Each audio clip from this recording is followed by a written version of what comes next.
오늘 하나님 주신 말씀 데살로니가 전서 5장 19절에서 22절 말씀입니다. 우리 짧은 말씀이니까 저와 여러분이 함께 봉독하겠습니다. 19절부터 읽겠습니다. 19절부터 시작.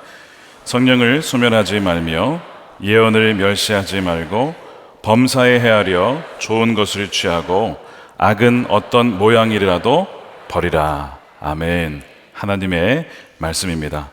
오늘 셋째 날 마지막 날 말씀 제목을 성령을 소멸하지 말라라고 지었습니다. 하나님 말씀을 나누도록 하겠습니다. 어제 집회를 마치고 돌아가는데 한 성도님을 배웠습니다. 저는 처음 뵙는 분이고 알고 봤더니 저희 성도님은 아니셨어요. 외부에서 오신 분이셨는데 멀리 구리에서 오셨다고 합니다. 그런데 오후 4시부터 오신 거예요. 오후 4시부터 오셔서 기다리시고 사모하는 마음으로 집회에 참석하시고 기도하시고 그리고 이제 돌아가던 길에 저를 만난 것입니다. 제가 그분의 이야기를 듣고 주님께서 정말 그 사모하는 저 무대의 마음 가운데 정말 저의 삶 가운데 필요한 모든 것들을 채워주시고 무엇보다도 주님이 저의 전부가 되어 주옵소서 그렇게 축복하며 보내드렸는데 오늘 이 자리에도 그런 은혜가 여러분 사모하는 모든 분들에게 임하게 되기를 축복합니다. 오늘 성령님에 대해서 말씀을 좀 나누려고 합니다. 우리가 성령님에 대해서 안다고 생각하지만 너무나 모르고 있고 그것은 성령을 모른다면 사실 우리가 하나님께서 우리에게 주신 이 진리의 말씀들 하나님이 주신 복들 이 많은 것들을 대부분 다 잃어버리게 됩니다. 우리가 성부, 성자, 성령 삼위일체 하나님이라고 이렇게 고백을 하는데요. 여러분 여호와의 증인이 삼위일체를 부정하는 거 알고 계십니까?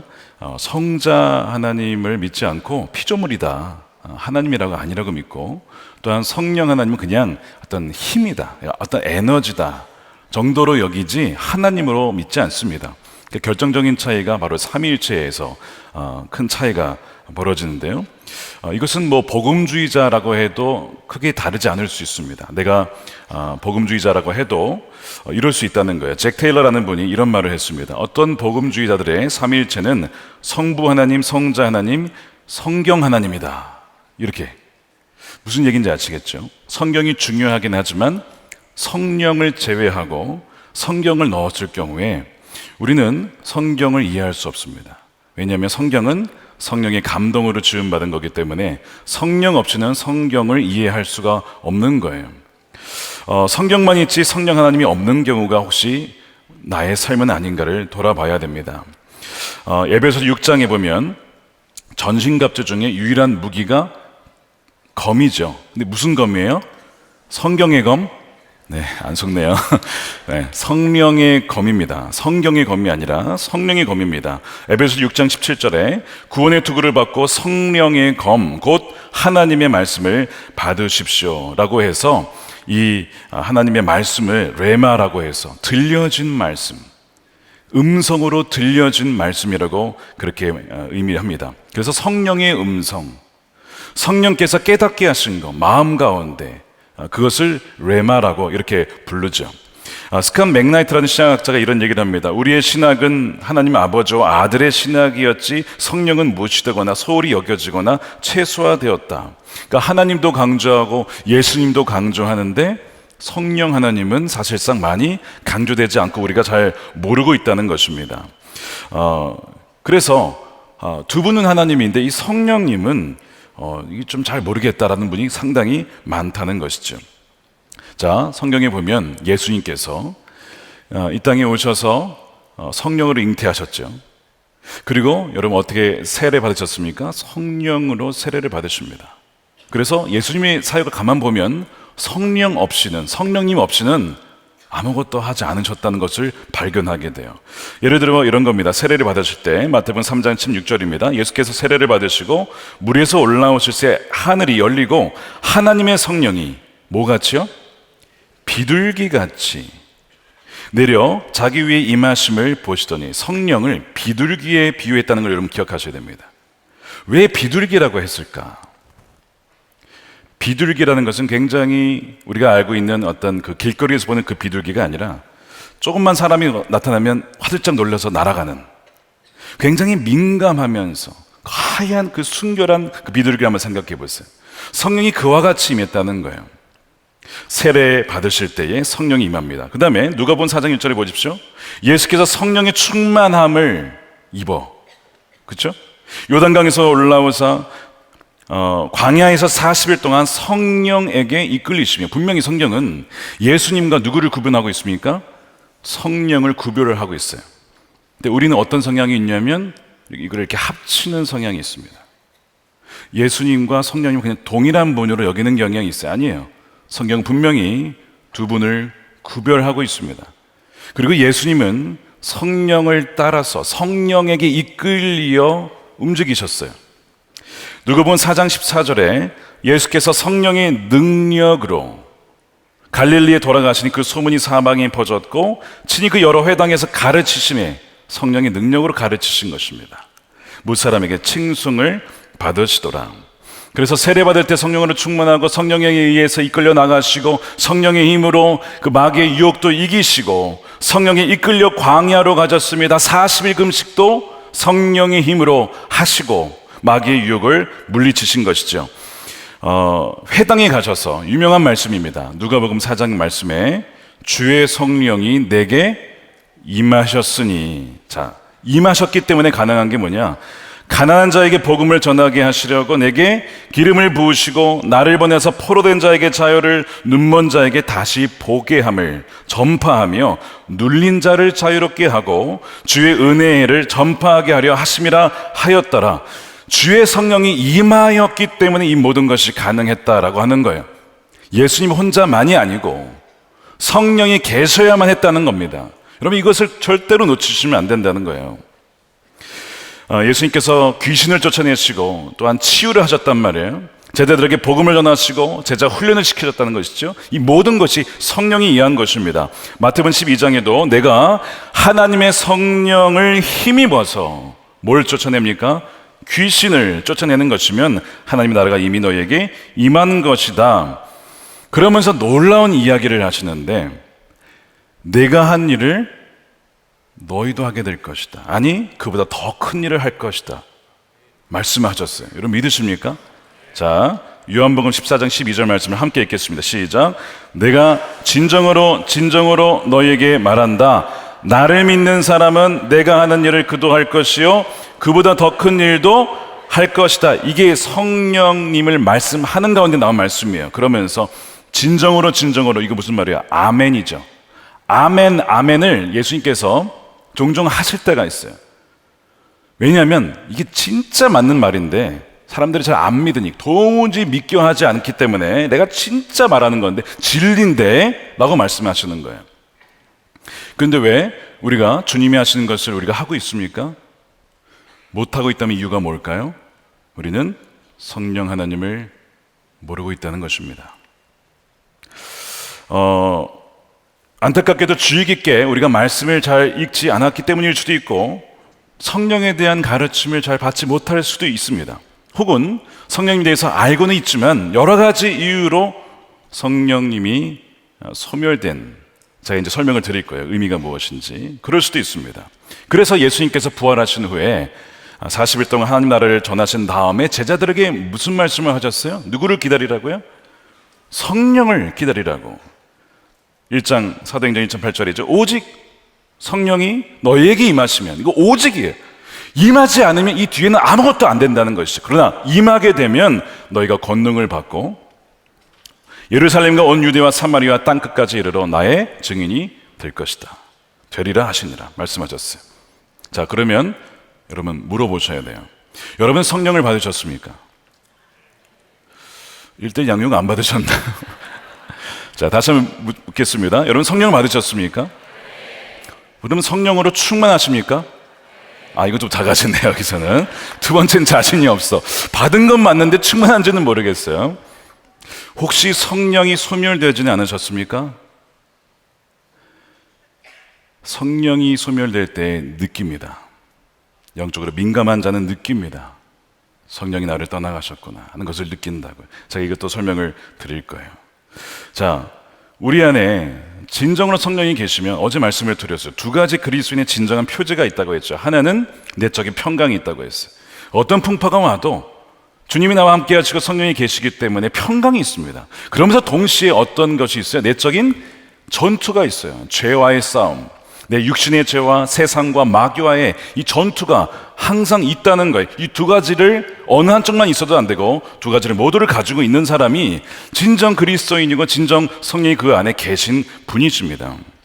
성령님은 단지 에너지가 아니에요, 여러분.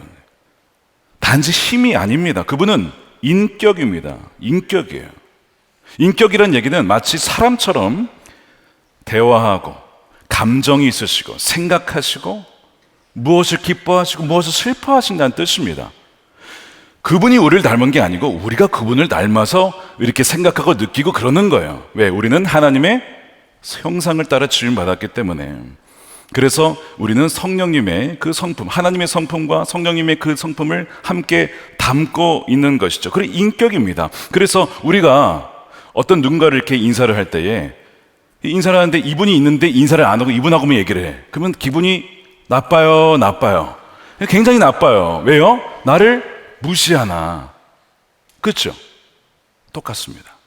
성령님이 계신데 왜 성령님을 인정하지 않습니까? 왜 성령님께 말씀을 드리지 않습니까? 성령님을 왜 환영하지 않습니까? 성령님을 인정하지 않습니까? 성령님께서 굉장히 서운해하시고 나중에는 침묵하시고 나중에는 떠나가시게 되는 거예요. 그래서 오늘 우리가 읽은 19절에 보면 중요한 말씀입니다. 성령을 소멸하지 말며라고 되어 있어요. 이 말씀을 가만히 읽어보면 이 소멸하지 말라고 하는 것은 은유적인 표현이라서 불을 끄지 말라라는 뜻입니다. 쉽게 얘기하면 성령을 불로 비교했을 때 불이신데 차가운 물을 부어서 끄지 말아라, 혹은 공기를 다 차단해서 어떤 그 질식시켜서 꺼지게 하지 말라라는 의미가 소멸치 말라라는 뜻입니다. 근데 이 표현이 굉장히 독특한 이유가 있어요. 왜 독특하냐? 성경 어디에도 성부를 소멸치 말라, 성자를 소멸치 말라는 얘기는 없습니다. 다만 성령을 소멸치 말라만 있습니다. 그 얘기는 이 성령님은 성자 하나님과도 다르고 성부 하나님과도 다르다는 것입니다. 그분은 하나님이시지만 다르다는 거예요. 소멸하신다는 겁니다. 그 말씀을 지금 하고 있어요. 성령을 소멸하지 말라는 것은 성령의 존재가 사라진다는 것은 결코 아니고요. 그 의미는 성령의 능력이 우리를 떠나가고 성령의 감동이 떠나가고 성령의 활동이 사라지게 되고 성령의 역사가 더 이상 일어날 수 없는 존재가 될 수 있다는 뜻입니다. 굉장히 무거운 말씀이죠. 이것이 소멸이에요. 우리는 주님이 항상 우리와 함께 하심을 고백합니다. 왜요? 주님의 이름은 임마누엘이기 때문에 그래요. 하나님이 계시지 않은 것이 없습니다. 무소부재하시죠. 어디에나 계십니다. 여러분들이 어디에 가시는지 하나님은 늘 계시는 거예요. 그래서 우리가 가까이 가면 어제 말씀대로 그분이 가까이 오시죠. 인격이시기 때문에 그렇습니다. 우리가 성령 충만을 구하면 우리 그분께서 성령으로 충만하게 부어주십니다. 그러나 우리가 항상 성령의 임재 가운데 그분의 역사와 그분의 활동과 그분과 대화와 이런 인격적인 만남이 있는가를 늘 우리는 점검 맞춰야 돼요. 하나님이 무소부재하신 것과 성령께서 더 이상 우리 안에 역사하실 수 없는 것은 별개이기 때문에 그렇습니다. 별개예요. 예를 들어서 누가복음 2장에 보면 예수님이 부모님이신 요셉과 마리아가 어린 12살의 예수님과 함께 유월절을 지키러 예루살렘에 갑니다. 유월절 절기를 잘 마치고 하룻길을 쭉 갔어요. 그런데 가다가 뭘 깨닫게 되냐면 예수님이 없는 거예요. 얼마나 갔다고요? 하룻길을. 애 두고 간 거예요. 애를 두고. 이런 일이 키우다 보면 있죠. 애 키우다 보면 애가 없어. 차가 없네. 차에 없네. 애가 어디 갔어? 먼저 출발한 거예요. 저만 그런가요? 그런 일이 지금 벌어지고 하루길 왔는데 애가 없어. 두고 왔어요. 예루살렘에. 그래가지고 가는 거예요. 자, 누가복음 2장 43절입니다. 그 날들을 마치고 돌아갈 때 아이 예수는 예루살렘에 머무셨더라. 그 부모는 이를 알지 못하고 동행 중에 있는 줄로 생각하고 하룻길을 갔다는 겁니다. 자, 이 말씀이 주고 있는 것이 뭐냐? 성령님 늘 나와 함께 계시지 라고 생각했는데 떠나셨다고요. 이거를 모를 수 있다는 거예요. 모를 수 있다고요. 나중에서야 깨달았어요. 어디 갔어? 두고 왔어. 그래가지고 다시 찾기까지는 3일이 걸립니다.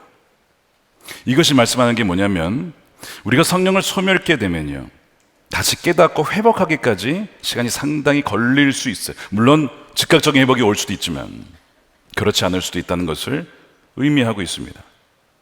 우리가 우리 마음대로 생각하고 우리 마음대로 느끼는 대로 행동하고 내가 하고 싶은 대로 말하고 그렇게 살다 보면요, 동행 중에 성령님이 계신 줄 알았는데 돌아보면 없는 거예요.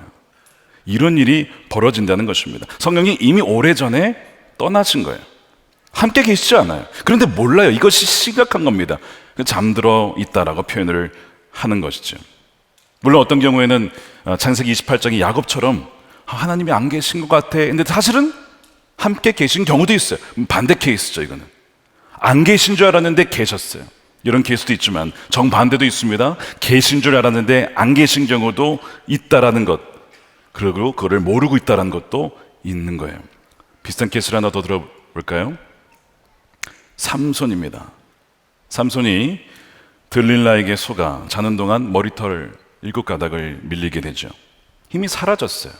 자기가 사라진 줄을 몰라요. 사사기 16장 20절입니다. 들릴라가 이르되 삼손이여 블레셋 사람이 당신에게 들이닥쳤느니라 하니 삼손이 잠을 깨며 이르기를 내가 전과 같이 몸을 떨치리라 하였으나 뭡니까? 그 다음에 여호와께서 이미 자기를 떠나신 줄을 깨닫지 못하더라. 아니, 어떻게 이룰 수 있냐고요? 이룰 수 있으니까 성경이 나온 거죠.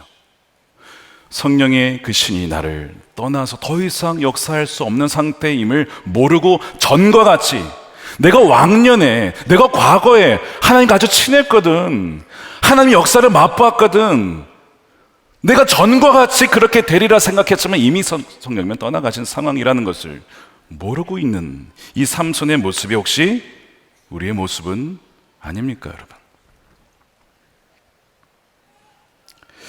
그렇다고 뭐 삼손이 구원을 잃어버렸습니까? 그건 아니었어요. 나중에 보면 성령께서 임재를 회복하시면서 돌아오시는데 그 에베소 4장 30절에 보면 하나님의 성령을 근심하게 하지 말라. 그 안에서 너희가 구원의 날까지 인치심을 받았느니라. 그 얘기는 구원을 받은 자다. 너희는 구원 받은 백성답게 살아야 된다라고 하는 것을 말해주고 있어요. 근데 구원 받은 것과 성령이 근심하여 나중에 소멸하여 떠나는 것과는 또 별개라는 것을 말씀하고 있는 부분이죠. 만일 구원 받았으니까 아무렇게도 살아도 된다 그러면 왜 성령을 근심하지 말아라 라고 했겠습니까? 심각한 문제가 있으니까 그렇게 하면 안 된다라고 말씀하는 거예요. 자, 성령이 소멸케 되고 성령을 계속 금신케 되면요, 어떤 일이 벌어지느냐? 하나님이 예비하셨던 멸류관과 상은 사라지게 됩니다. 그래서 삼손은 붙잡혀서 눈이 보이지 않게 되죠. 두 눈을 뽑히게 됩니다. 맷돌을 갈고 수치를 당하게 돼요. 하나님은 언제 어디서나 계시지만 동시에 우리 마음대로 사는 삶의 역사하는 것은 결코 아닙니다. 성령을 금신케 하여 아무런 역사를 하실 수 없도록 만들 수도 있다는 거예요. 그러므로 성령을 소멸하게 되면 비록 예수님을 믿는 영혼이라도 그의 인생과 현재 인생과 내세의 많은 부분을 잃어버릴 수 있다는 것이 성경의 가르침입니다. 한 영혼이 멸망하는 것, 그러니까 구원받지 못하고 지옥에 가는 것과 멸류관을 잃고 하나님 아버지의 선하신 뜻과 디자인하신 삶을 살지 못하고 인생을 허비하는 것은 구별을 해야 돼요. 사도 바울이 이런 얘기를 했습니다. 우리 인생을 집짓기에 비유를 했어요. 집짓기. 고린도전서 3장을 한번 읽어보십시오. 그러면 그날이 되면, 심판의 날이죠, 주님이 오시게 돼서 그날이 되면 이렇게 될 거야 라고 하면서 3장 13절에 그날이 그것을 환히 보여줄 겁니다. 어떤 사람은 만든 작품이 그대로 남으면 상을 받을 것이고 어떤 사람은 작품이 타버리면 그는 손해를 볼 것입니다. 그러나 그 사람은 구원은 받을 것이지만 불속을 헤치고 나와도 될 것입니다. 다 같은 구원이 아니라는 것입니다. 구원은 받지만 잃어버린 채, 다 상을 잃어버린 채. 왜요? 성령께서 우리를 인도하시고자 말씀하셨어요. 이거 순종해야 된다. 너 이거 들어야 돼. 너 이거 따라와야 돼. 너 그 길 아니야. 이 길로 와야 돼라고 계속 말씀하셨는데 뭐 한 겁니까? 성령을 소멸하는 거예요. 거절하는 겁니다. 거부하는 겁니다. 불순종하는 겁니다. 그러면 성령님께서는 어느 순간 침묵하십니다. 더 이상 말씀하지 않으세요. 엘리 제사장에게 계속 말씀을 하시다가 어느 순간 불순종해요. 자녀들을 제대로 양육하지 않았어요. 죄에 대해서 침묵합니다. 그러니까 성령님도 침묵하기 시작했어요. 그리고 더 이상 말씀하지 않으십니다. 그를 떠나가시고 누구에게 임합니까? 사무엘에게 넘어가는 겁니다. 사울에게도 마찬가지였어요. 사울은 선지자로 불렸습니다. 야, 사울 선지자, 예언을 하는구나. 성령이 임하였거든요. 하나님 승승장구하게 하셨어요. 근데 말씀을 버렸어요.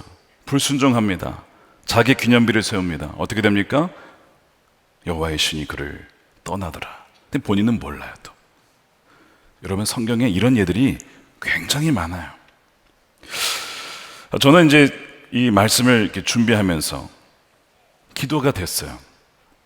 저 자신뿐만 아니라 우리 소나목자교회 모든 성도님들이 정말 하나님께서 디자인하시고 하나님께서 뜻하신 그 삶을 다 살아가야 될 텐데 겨우 구원만 받다가 가면 어떡하나. 절대 그러면 안 된다라는 애절한 마음으로 말씀을 준비하게 되었어요. 여러분, 출애굽기 보면 이스라엘 백성들이 출애굽하잖아요. 여러분, 출애굽은 구원 받았다는 뜻이에요. 하나님의 강하신 능한 손으로 그들을 구원하셨다. 그래서 이 홍해를 지나는 것은 뭘 의미한 거예요? 세례를 받았다고 고린도전서 10장에 사도 바울이 해석을 하죠. 그들이 홍해를 지난 것은 세례를 받은 것이고 반석에서 물을 본 것은 그리스도를 마신 것, 그 생수를 마신 것이다.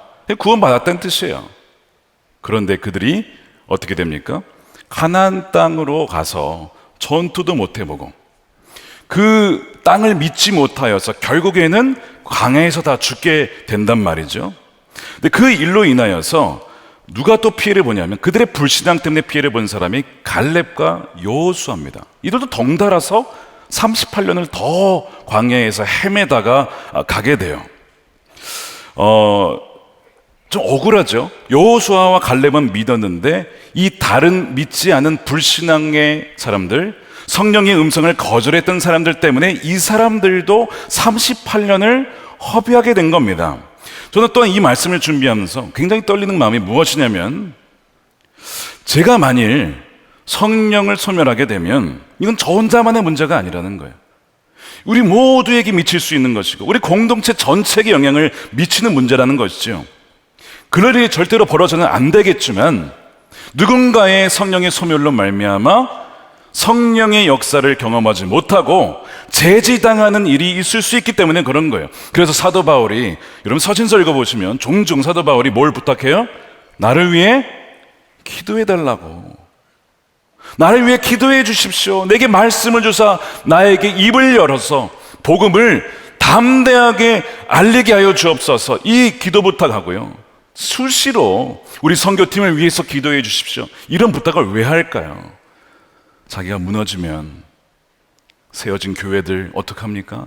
다 무너질 수 있으니까 기도해 달라는 거예요. 내가 무너지면 그리스도의 영광이 다 가려지니까 기도해 달라고 하는 거예요. 그러니까 이런 것이 이기적인 부탁이 아닌 거예요. 왜 우리가 교회의 리더십을 위해서 기도해야 되는가가 분명히 나와 있는 것이죠. 교회 전체에 영향을 미치기 때문에. 그래서 사실 그걸 생각하면 나 때문에 주님의 길로 갈 수도 있지만 정반대 방향으로 갈 수도 있기 때문에 그 생각을 하면요, 잠이 잘 안 와요. 사실 우리의 영혼에 무게가 있어서요. 주님 앞에 결산해야 될 텐데 이 모든 성도들을 주님께서 다 물으실 텐데 너 어떻게 인도한 거냐, 너 도대체 어디로 인도한 거냐 라고 하실지, 아니면 참 잘했다라고 하실지 가봐야 아는 거 아닙니까? 그러면 우리가 성령을 소멸치 않기 위해서 어떻게 해야 되는가? 오늘은 두 가지를 얘기할 거예요. 어제는 세 가지였지만 오늘은 두 개니까 좀 더 쉬우시죠? 두 가지입니다. 첫 번째는요, 성령의 성품과 어울리지 않는 일을 버려야 합니다. 따라해 봅시다. 성령의 성품과 어울리지 않는 일을 버려야 합니다. 성령을 소멸케 하는 것은 성령을 근심케 하는 것과 관련이 있습니다. 자, 에베소서 4장 30절 함께 읽겠습니다. 시작. 하나님의 성령을 근심하게 하지 말라. 그 안에서 너희가 구원의 날까지 인치심을 받았느니라. 근심하게 하지 말라는 것은 정확하게 표현하면 슬프게 만들지 말라는 거예요. 성령님께서 슬퍼하도록 하지 말라는 것입니다. 그래서 이 둘은 연결되어 있어요. 그러나 미묘한 차이가 있습니다. 근심하게 하는 것은 우리가 하지 말아야 되는데 하는 것과 관련되어 있어요. 근심하는, 우리가 하지 말아야 되는데 하는 것과 관련된 이것이 근심케 하는 것입니다. 소멸케 하는 것은 우리가 해야 되는데 하지 않는 것과 관련되어 있습니다. 그래서 우리가 오늘 두 가지를 살펴보는 거예요. 성령님은 자신의 성품, 즉 거룩하고 온유하시며 사랑으로 풍성한 성품과 반대되는 말과 우리가 행동을 할 때에 그때 슬퍼하시고 근심하십니다. 그것은 곧 성령의 불에 뭐 하는 거예요? 물을 확 끼얹는 것과 똑같다는 거예요. 성령의 성품은 무엇인가? 하나님의 성품인데 출애굽기 34장 6절이죠. 주님께서 모세 앞으로 지나가면서 선포하셨다. 나 주는 자비롭고 은혜로우시며 노하기를 더디하시고 한결같은 사랑과 진실이 풍성한 하나님. 쉽게 얘기하면 자비로우신 하나님이에요. 은혜로우신 하나님이에요. 이게 하나님의 성품이자 성령님의 성품입니다. 이것과 반대되는, 어울리지 않는 우리의 말과 행동을 하게 되면 그것은 곧 성령을 근심하게 하고 아프게 하는 것입니다. 그러면서 그 에베소 4장 31절 이어서 그 무엇이 성령을 근심케 하는 것이냐 구체적으로 얘기를 합니다. 여기 이렇게 나와 있어요. 모든 악독과 격정과 분노와 소란과 욕설, 비방은 모든 악의와 함께 내버리십시오. 이것이 성령을 슬프게 만드는 것이고 나중엔 궁극적으로 성령을 떠나가게 할 수도 있는 것입니다. 자, 여러분, 악독이 뭡니까? 남을 해하려는 마음이에요. 악한 마음입니다. 이게 언제 생기냐면 누군가에 대한 분노가 해결이 안 되고 이것이 가라앉으면서 사라진 게 아니라 차가운 분노로 바뀌어서 원한이 되고요, 이것이 마음 가운데 심겨지면서 쓴뿌리가 됩니다.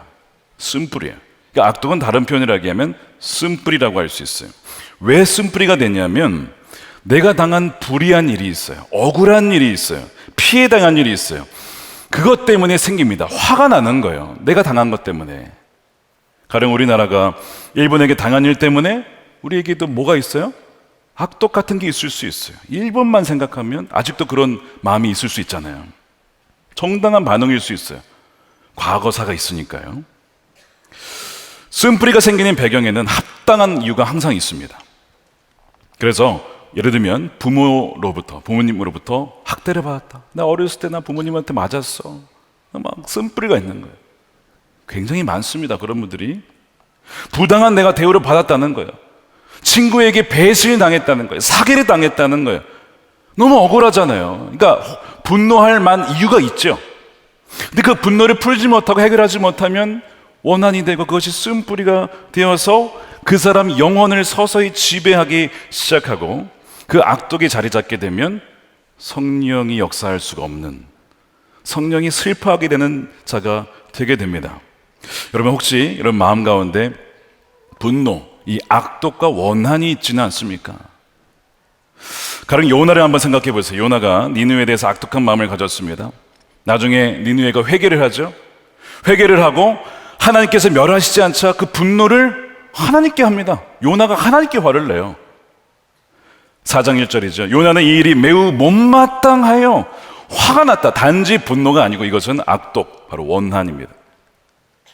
그놈들을 멸망시켜야지, 살리면 어떡합니까? 우리가 피해자인데 그놈들은 망해야 됩니다. 이러면서 그 쓴뿌리가 막 나오는 거예요, 요나에게. 근데 하나님께서 너가 화내는 것이 옳으냐라고 물으셨어요.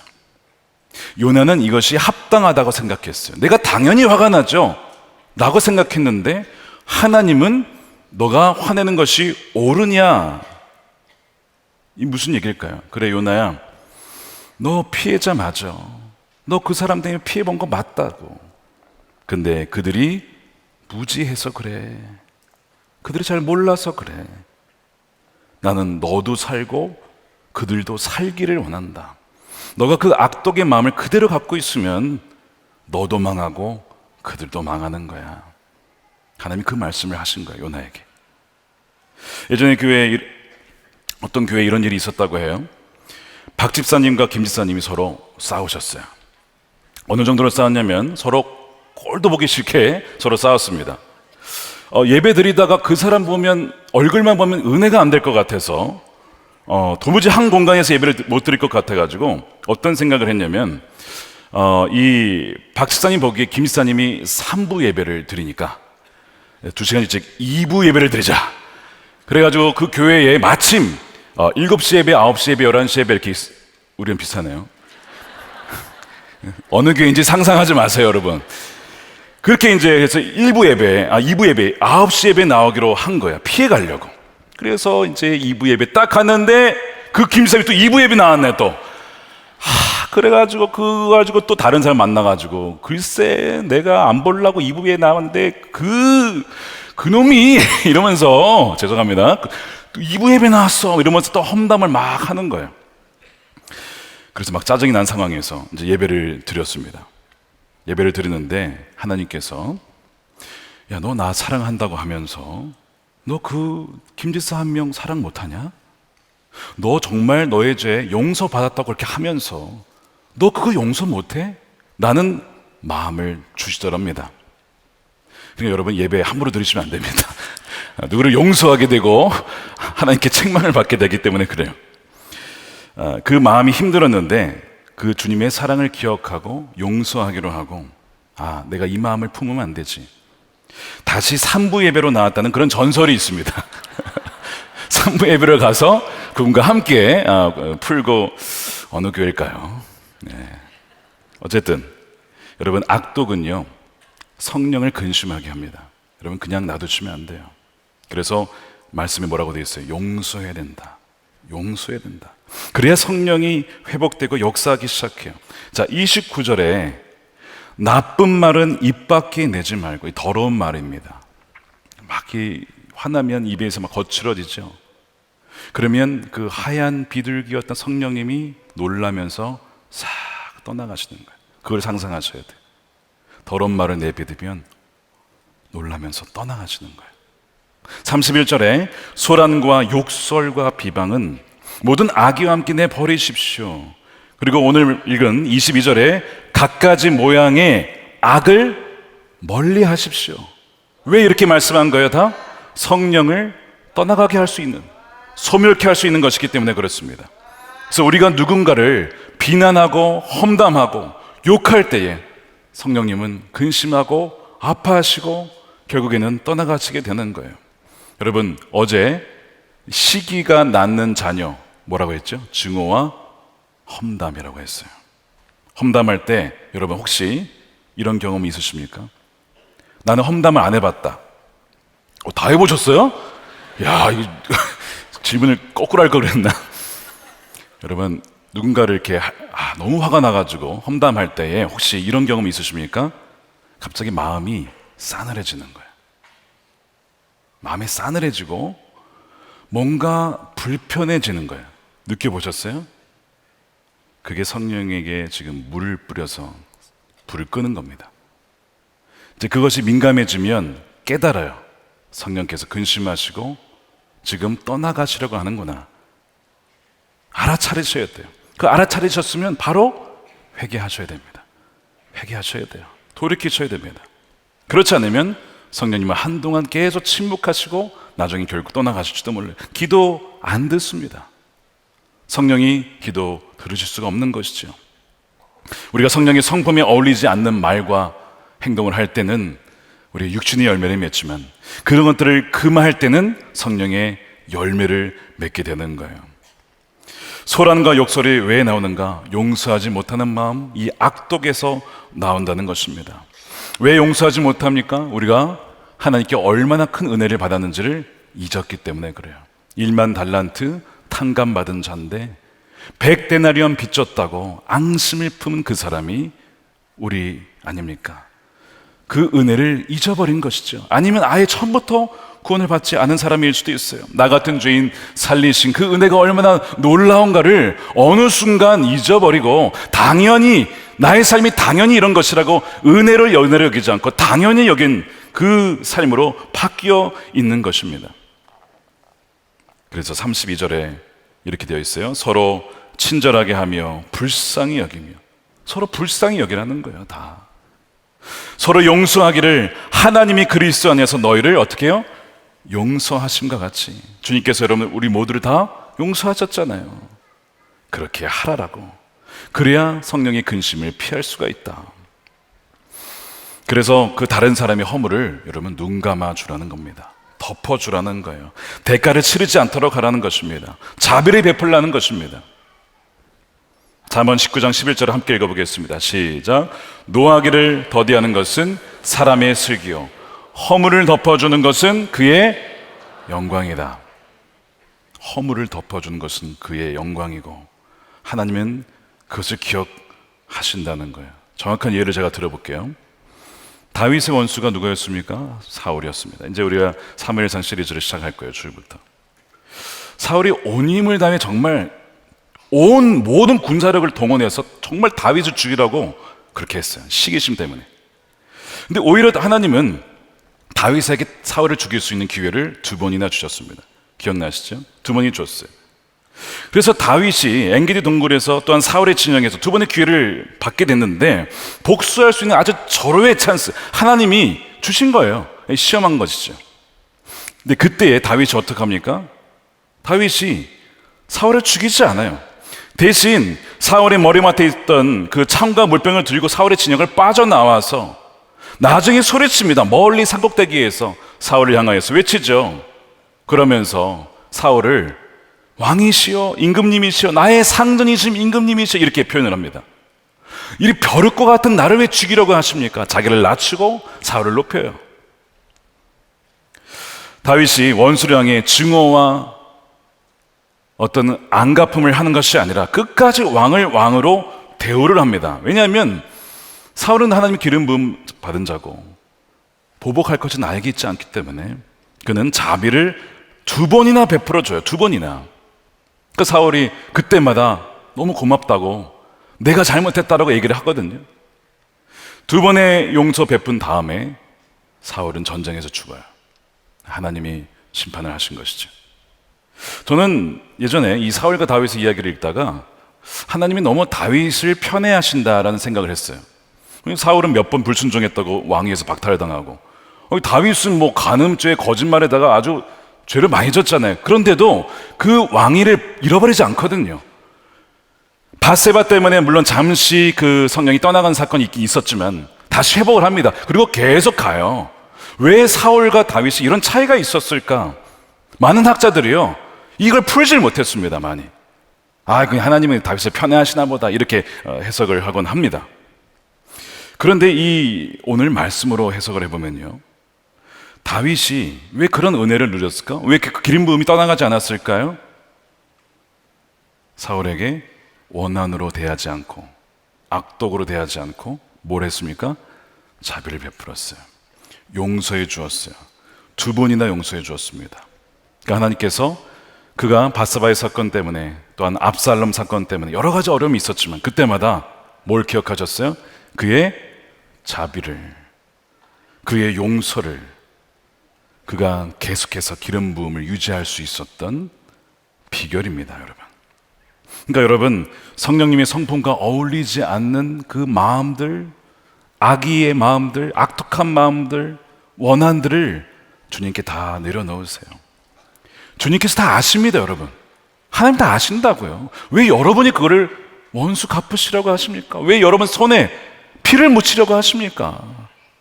다윗처럼 내가 받은 은혜가 얼마나 큰데 다 하나님께 맡기고 용서하는 그 은혜가 있을 때에 여러분들의 삶에도 기름 부으심이 떠나지 않는, 성령이 떠나지 않냐는 은혜가 있을 줄로 믿습니다.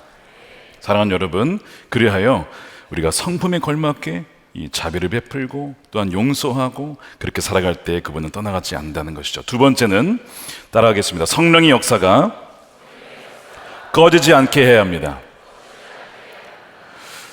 자, 성령을 근심하지 않게 하는 것은 성령의 불에 찬물을 붓지 않는 것에 비유가 된다면, 이 성령의 활동이 꺼지지 않게 하는 것은 뭐냐? 성령의 불에 기름을 공급하는 겁니다. 장작을 넣는 거예요. 거기에 비유를 할 수가 있어요. 성령은 죄를 지어도 소멸하고 불순종해도 소멸하지만 놀랍게도 가만히 있어도 소멸합니다. 여러분 이거 아십니까? 가만히 있어도 성령은 소멸합니다. 예를 들면 우리가 운동을 하지 않고 가만히 있으면 근육 손실이 일어나는 거 아시죠? 근손실. 특히 60세 어르신들은 더 심하게 일어난다고 해요. 그래서 어르신들은 더 웨이트 트레이닝을 하셔야 됩니다. 왜냐하면 근손실의 속도가 빠르기 때문에 그래요. 자전거를 타보면 여러분 페달을 밟죠. 제가 이제 사이클을 한참 탔었는데 아무리 가벼운 자전거, 뭐 좋은 자전거 타도요, 아무리 빠르게 달려도 페달을 멈추면 언젠가 서게 됩니다.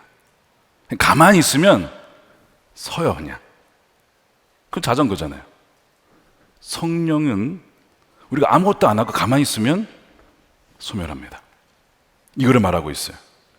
그래서 우리가 말씀 묵상을 통해서 장작을 공급해야 되고, 우리가 기도를 하면서 성령이 소멸되지 않도록 해야 된다는 거예요. 그래서 우리가 읽은 오늘 본문 그 앞에 보면 이런 말씀이 나오죠. 16절에 항상 기뻐하라, 쉬지 말고 기도하라, 범사에 감사하라, 이것이 그리스도 예수 안에서 너희를 향하신 하나님의 뜻이니라. 그러면서 성령을 소멸하지 말라 얘기하거든요. 그러면 성령을 소멸치 않는 그 비결이 뭡니까? 쉬지 않고 기도하는 것에 있어요. 그 자는 기뻐하고 범사에 감사하며 성령의 인도함을 받게 된다는 것이죠.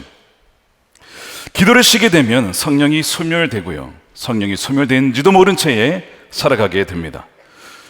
피아노의 신이로 불렸던 분이 계십니다. 아르투르 루빈스타인이라고 하는데요, 이분이 이런 얘기를 했어요. 한번 들어보셨을 거예요. 내가 하루를 연습하지 않으면 내가 알고, 이틀을 연습하지 않으면 평론가가 알고, 3일을 연습하지 않으면 관객이 안다. 이거 아시죠? 네, 아실 거예요. 자, 그러면 제가 하루를 새벽기도 빠지면 누가 합니까? 우리 권사님들이 아십니다. 관례교 권사님들이. 우리 목사님이 어제 피곤하셨나 봐, 빠지셨네, 이렇게. 이틀 빠지면 전화 옵니다. 막 전화 와가지고 세미나 간 겁니다. 저 찾지 마세요. 이틀 빠졌으면 세미나 간 겁니다. 여러분 기도에 빠지시면 하나님이 아시죠? 여러분 기도에 빠지고 기도를 안 하고, 물론 새벽 기도를 못 하신 분도 있어요. 일정상 밤새서 일하시는 분들이 계셔요. 그러나 그런 정해진 시간이 만약에 안 된다 하더라도 일하면서, 운전하면서 자기가 정해진 어떤 그 곳에서, 부르신 곳에서 기도할 수 있잖아요. 기도할 수 있잖아요. 우리가 그것을 쉬게 되면 마치 기름이 끊겨진 것과 같습니다. 더 이상 성령은 타오르지 않아요. 성령께서 우리를 통해 역사하실 수 없습니다. 우리를 인도하실 수 없습니다. 왜요? 우리가 듣지 않기 때문에 그래요. 여러분 열처녀 비유할 때 슬기로운 처녀는 기름을 충분히 준비를 합니다. 반면 미련한 처녀는 분명 등불도 있고 기름도 처음에 있었어요. 근데 뭐가 부족합니까? 기름이 부족해져요. 무슨 얘기예요 이게? 처음에는, 과거에는 열심히 주님을 사랑하고 주님이 오신다는 것도 알아서 기다리고 있었는데 어느 순간 영적인 게으름이 찾아오기 시작합니다. 말씀도 읽기 귀찮고, 기도하기도 귀찮고, 봉사하기도 귀찮고, 하나님이 나에게 부르신 소명도 과거엔 참 뜨거웠는데 언젠가 싶고, 뭐가 떨어진 겁니까? 기름이 떨어진 겁니다. 나중에 주님께서 뭐라고 하세요? 내가 너를 알아보지 못한다. 너 누구냐? 성경은 구원을 잃어버릴 수 있는 가능성도 곳곳에서 얘기를 해요. 구원을 잃어버릴 수 있는 가능성에 대해서 얘기를 합니다. 믿음에서 떠난 자가 있다, 믿음에서 파선하였다라는 표현이 나오죠. 여러분, 과거에 아까 사울이 과거의 사람이었잖아요. 어제 귀하게 쓰임받았던 사람이에요. 전쟁 나가면 승승장구했다고요. 이스라엘을 이길 나라가 없었어요. 하나님이 어쨌든 사람들이 말을 듣고 세운 왕 아닙니까? 어쨌든. 근데 그냥 과거의 사람으로 전락한 이유가 뭡니까? 기름이 떨어지고 내 마음대로 살았기 때문에 그래요. 그게 바로 미련한 처녀를 말하는 거 아닙니까? 근데 이것이 우리의 지금 모습일 수 있어요. 내가 왕년에 참 이렇게 뜨거웠어. 내가 왕년에 은사도 참 많이 받았어. 내가 딱 손에 얹어 보면 병든 자가 낫고 막 방언과 막 예언과 통병과 모든 은사가 내가 다 있었어. 근데 지금은요, 은사도 쓰지 않으면 사라집니다. 은사도 사라져요. 제자들이 예수님부터 권능을 받아서 마가복음 6장에 보면요, 귀신을 쫓아냅니다. 자, 6장 12절에 제자들이 나가서 회개하라 전파하고 많은 귀신을 쫓아내며 많은 병자에게 기름 발라 고치더라고 했어요. 대단한 능력이 부어진 것이죠. 성령의 능력을 입은 거예요. 예수님이 성령을 힘입어서 귀신 쫓아낸 것처럼 이들도 그렇게 된 겁니다. 근데 불과 며칠 지났어요. 한 일주일쯤 지났을까요? 마가복음 9장에 보면 어떤 사람이 와가지고 우리 아들이 귀신 들렸습니다, 이 좀 고쳐주세요 라고 해서 제자들이 딱 했는데 못 쫓아냈어요. 그래서 예수님께 옵니다. 그래서 예수님이 뭐라고 하냐면, 이 믿음이 적은 자들이요, 이 믿음이 없는 세대라고 이제 꾸짖고, 그 다음에 귀신을 쫓아낸 다음에 제자들이 물어요. 어째 우리는 귀신을 쫓아내지 못했습니까? 라고 했을 때 하신 말씀이 마가복음 9장 29절입니다. 함께 읽겠습니다. 시작. 이르시되 기도 외에 다른 것으로는 이런 종류가 나갈 수 없느니라 라고 했는데, 킹 제임스 버전에는 by prayer and fasting이라고 해서 기도와 금식 외에는 이것이 나갈 수가 없다. 너희가 일주일 전에 귀신 쫓아내느냐, 너희가 일주일 전에 병든 자를 고쳤느냐, 그러나 너희가 일주일 동안 성령의 소멸을 하였구나, 떠나갔구나, 마음대로 살았구나, 기도를 쉬었구나, 금식을 쉬었구나, 그 말씀을 하고 계신 것이죠 지금. 그리고 우리가 신년부터 말씀 함께도 해, 다니엘 20일 금식도 돼, 신년 금식성에도 해, 이거 와 이거 뭐 이렇게 많아라고 하는데 워낙 우리가 지금 기름이 떨어져 있는 거 아닐까요? 그래서 주님께서 우리를 사랑하셔서 그냥 한 번에 몰아가지고 그냥 만땅 채우시려고, 할렐루야, 만땅 채우시려고, 가득 채우시려고 우리를 모아주신 거예요. 성령의 은사도 가만히 있으면 여러분 사라지게 돼요. 지식의 은사, 지혜의 은사, 가르치는 은사, 다스리는 은사, 예언의 은사, 여러 가지가 있지만 사용하지 않으면 사라집니다. 그래서 오늘 말씀 20절에 왜 예언이 나옵니까? 예언을 멸시하지 말라는 거예요. 예언, 성령의 은사를 무시하지 말라, 거절하지 말라는 거예요. 범사에 헤아려서 그 예언 중에 좋은 것이 있다는 거예요. 어떤 것은 잘못된 예언도 있고 가라지가 섞여 있는 것도 있지만 헤아려 보면 좋은 것이 있기 때문에 취하면 유익이 되니까 예언을 멸시하지 말라라고, 성령의 은사를 소멸하지 말라라고 말씀을 한 것이죠. 이 예언은 단지 미래에 대한 예언이 아니라 하나님이 지금 나에게 주시는 그 말씀을 예언이라고 합니다. 근데 그것을 거절하지 말라는 것이죠. 물론 분별을 해야 됩니다. 예언이 있을 때는 두세 사람 이상이 함께 공동체에서 분별을 해야 된다라고 말씀했어요. 하나님은 무질서의 하나님이 아니기 때문에 그렇습니다. 그러나 성령을 거절하기 시작하면 더 이상 하나님은 말씀을 하실 수가 없는 것이죠. 저를 위해서 종종 기도해 주신 분들이 계세요. 그리고 정말 사랑하는 마음으로 말씀을 저에게 해 주십니다. 지금까지 제가 그런 말씀을 정말 겸손히 듣고 들어왔어요. 때로는 좋은 말씀으로, 때로는 정말 좋은 말씀인데 그냥 처음에 듣기에는 듣기 어려운 말씀도 있었어요. 솔직히 거부하고 싶은 말씀도 있었습니다. 이 두 가지가 다 있어요. 제가 미국에서 목회할 때 어떤 분은 이런 얘기를 하셨습니다. 목사님은 여기에 계속 있지 않으실 거예요, 그러시는 거예요. 그래서 제가 쫓겨나나, 그 교회가 제가 비공식적으로 13번째 계속 바뀌었으니까 처음에 그 생각이 들었어요. 그러다가 그럴 리가 없다, 하나님이 그러면 다른 데로 보내시나 보다. 근데 그 생각을 하면 목회를 못하죠. 그래서 어떤 마음을 가졌냐면 지금 나에게 맡겨진 양들이 최선을 다하고 어디 갈 생각하지 말고 정말 한 명 한 명을 마음 다해 섬기자. 그러면서 동시에 예언을 멸시하지 말라고 그랬으니까 하나님이 어디로 보내시는지 준비가 되어 있자. 준비하라. 그 두 가지를 같이 받은 거예요. 근데 이것이 한 분이 말씀하셨으면 아니 그냥 하는 말인가 보다 했지만 여러 사람이 하시니까 성령께서 뭔가를 저에게 말씀하신다라고 범사에 좋은 것을 헤아려서 취한 거예요. 이것으로 인해서 제가 교만해지지 않고 아니야, 한편으로는 여기에 나는 계속 있을 거라는 마음과 목양이 전심을 하고, 한편으로는 하나님께서 보내실 때 어디론가 정말 보내신다면 준비가 되어 있자, 깨어 있자, 이 두 가지 마음을 가지고 취한 것입니다. 여러분들에게도 예언을 하나님께서 말씀하실 때 누군가를 통해서 당신에게 주시는 말씀입니다 하실 때가 있으실 거예요. 여러분 그거 잘 아셔야 돼요. 분별하셔서 좋은 것을 취하셔야 됩니다. 저에게 때로는 이 예언의 형태가 굉장히 마음을 찌르는 형태가 올 때가 있어요. 명예훼손이 아닌가 싶을 정도로 올 때가 있습니다. 저를 어떻게 보길래 이렇게 말씀하시나 싶을 때도 있어요. 속이 좀 상하죠. 그런데 뭐라 그랬어요? 범사에 좋은 것을 헤아려 취하라. 제가 이걸 어떻게 취했는지 아십니까? 이것 때문에 마음이 더 겸손해지는 겁니다. 혹시 내가 고개가 올라가고 마음이 높아지고 혹시 나의 태도에 있어서 주님이 담지 않은 모습이 있지는 않은가, 그것을 분별을 하게 되는 거예요. 그래서 내 영혼을 돌아보게 됩니다. 그 상황을 통해서도 유익이 있는 거예요. 여러분들에게 최근에 좀 마음 아픈 이야기가 혹시 있었습니까? 여러분에게 주신 말씀 중에 그렇긴 하지만 한번 잘 보세요. 그 안에도 감춰진 안에 보물이 있어요. 하나님이 그래서 나에게 이 말을 해 주신 것이구나 알게 하시기 때문에 그렇습니다.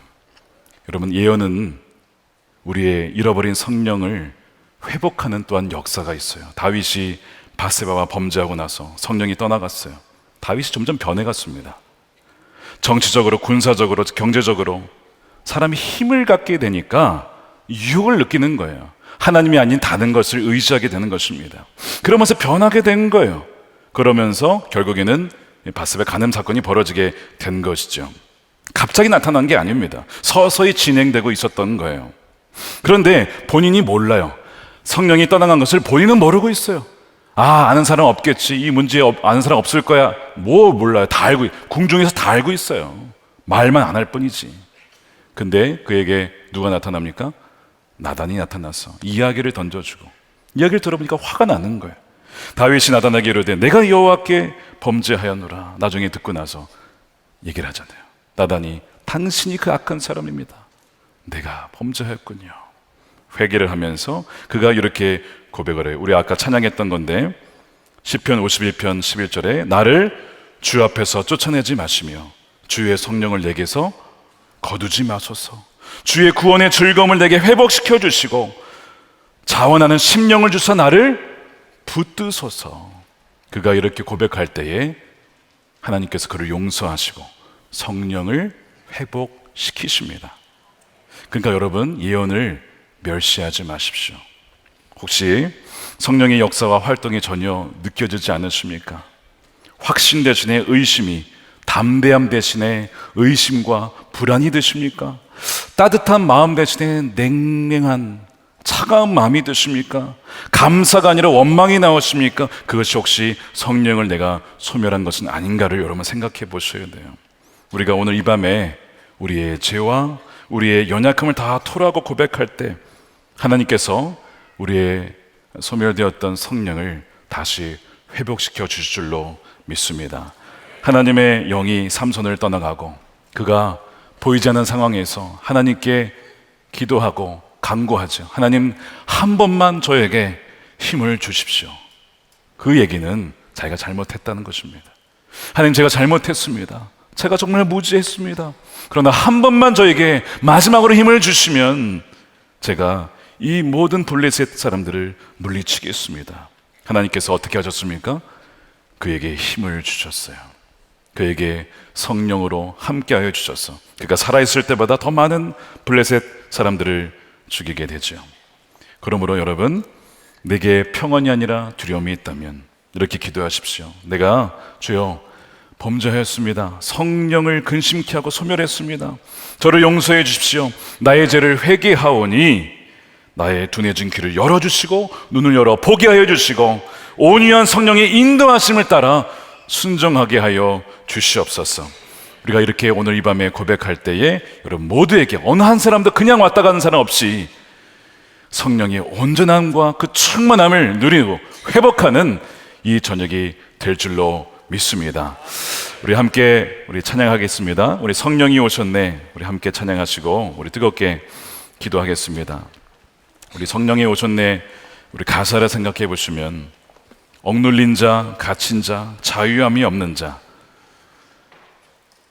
여러분 성령님이 없이 내 힘으로 살아보려고 할 때 바로 이런 문제가 발생해요. 그러나 성령께서 우리가 고백할 때에 다시 회복해 주신다고 했어요. 그와 같이 버려두지 않는다고 했습니다.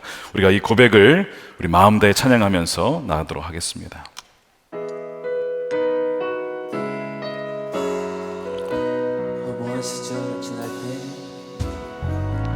후회 시절 지날 때 기쁜 한숨 내쉴 때 그런 풍경 보시며 단식하는 분인데 그와 같이 너희를 버려두지 않으리 내가 너희와 영원히 함께하리라.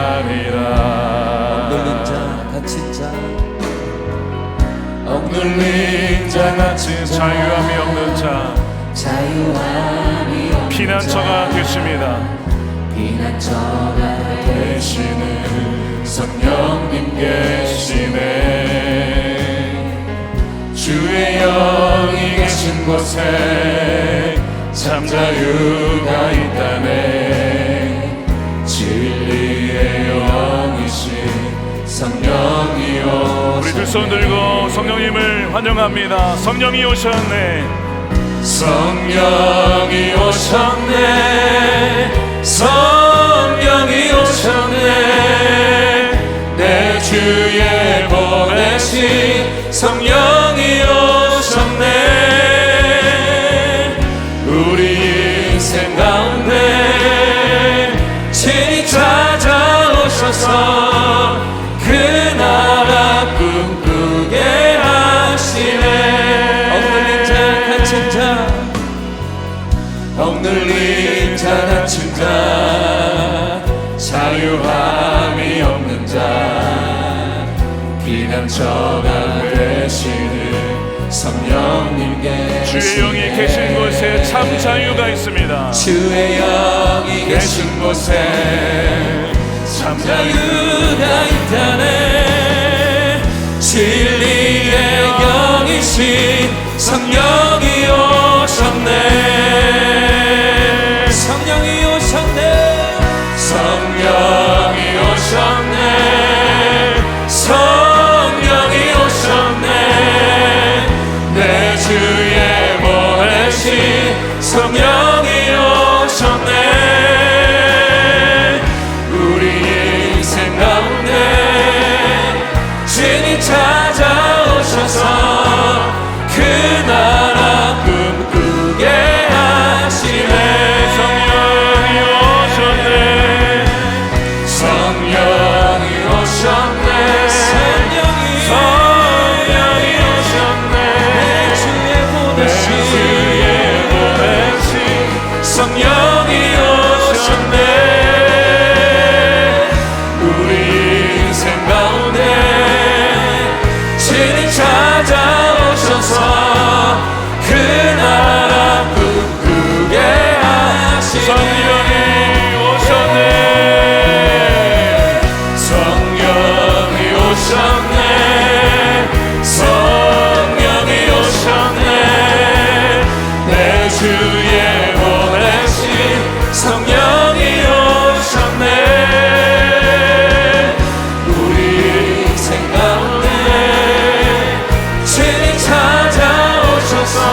여러분, 오늘 말씀을 기억하십시오. 사울은 한때 쓰임받았던 사람으로 전락하고 말았습니다. 한때 쓰임받았던. 우린 그것을 어제의 사람, 과거의 사람이라고 표현을 해요. 어제는 참 하나님께 쓰임받았고 하나님께 존귀함도 받았고 이스라엘의 왕으로, 초대 왕으로 얼마나 영광스러운 일입니까? 그런데 그의 기름 부으심을 잃어버렸어요. 내 마음대로 행동하고 내가 하고 싶은 대로 하고 말하고 싶은 대로 말하고 분노하고 짜증내고 성령이 근심해도 몰라, 내가 그냥 화나니까 자기가 성령이 떠나간지도 모른 채 그렇게 살아갑니다. 왕위는 유지했지만 기름 부으심은 떠나가고 말았습니다. 여러분, 이 자리에 계신 어느 누구도 사울과 같은 삶을 살아서는 안 됩니다. 사랑하는 여러분, 감사하게도 삼손도 한때 잠시 그런 기름 부음을 잃어버렸었어요. 그러나 그가 어떻게 했습니까? 회개하였을 때 하나님께서 그 기름 부음을 회복하셨고, 다윗도 한때 어제의 사람이 되었지만 회복되었습니다. 그가 진심으로 주여 내가 죄게 범죄하였습니다, 하나님께서 말씀하셨고 깨닫게 하셨는데 내가 불순종하였는데 그래서 이렇게 되고 말았습니다, 주여 성령을 거두지 말아 주옵소서, 그렇게 간절히 회개하고 부르짖었을 때에 하나님께서 그의 성령을 다시 그에게 회복시켜 주셨다는 것입니다. 사랑하는 여러분, 오늘 이 밤에 혹시 그 마음에 냉랭한 마음, 불안한 마음, 평강이 없는 마음, 내 삶에 뭔가 잘못되었는데 왜 뭐가 잘못되는지 모르겠다 하신 분들, 아버지 깨닫게 해주셔서 성령께서 떠나갔구나, 그러나 회개할 때에 회복되어지는 은혜가 있게 될 줄로 믿습니다. 우리 함께 주여 한번 외치고 기도하도록 하겠습니다. 주여, 오 하나님 그렇습니다. 주님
두 번째로 기도하겠습니다.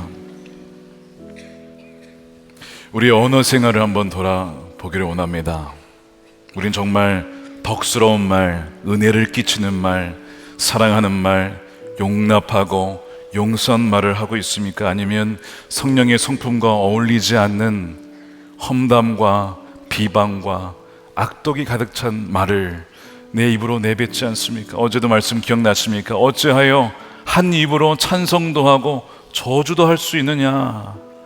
우리 안에 시기심과 탐욕과 정욕이 있으면 우리 입이 그렇게 더러워지게 됩니다. 근데 더러워지며 회개하면 되는데 더러워진지도 모른 채 깨닫지 못하고 살아가는 그런 경우가 너무나 많다는 것입니다. 이 시간 주여 성령을 근심케 하지 않게 하시고 성령의 성품과 어울리지 않는 모든 말과 행동, 악독과 격정과 분노와 소란과 욕설과 나쁜 말이 성령의 권능으로 끊어지게 하여 주옵소서. 은혜롭고 덕스러운 말로 사람을 세우게 하소서. 그리스도께서 우리의 죄를 십자가에서 구속하시고 용서하셨듯이 우리도 용서하고 허물을 덮어주는 자비로운 자가 되어 하나님의 자비와 긍휼을 누리는 그런 성령의 사람이 되게 하여 주시옵소서. 주여 한번 외치고 기도하겠습니다. 주여.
오늘도 우리 강단 위에서 기도하실 분은 나오시길 바랍니다. 뜨겁게 주님께 무릎 꿇고 간구하실 때 우리 성령의 충만함을 부어줄 줄로 믿습니다. 또한 각 교구별로 우리 안수기도 받으실 분들은 나오시고 우리가 안내하신 대로 우리 안수기도를 받으시면 되겠습니다.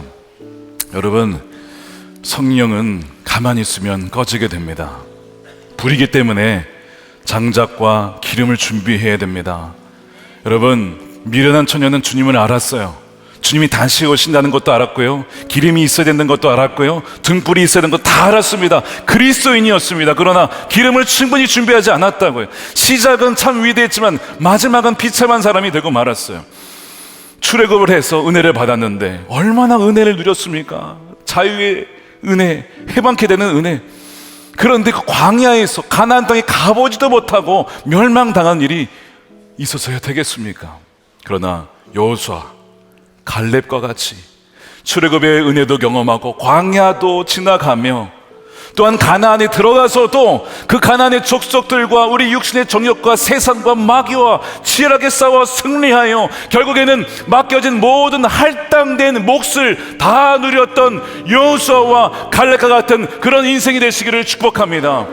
다니엘이 바벨론의 70년의 그 험난한 시기를 지났어요.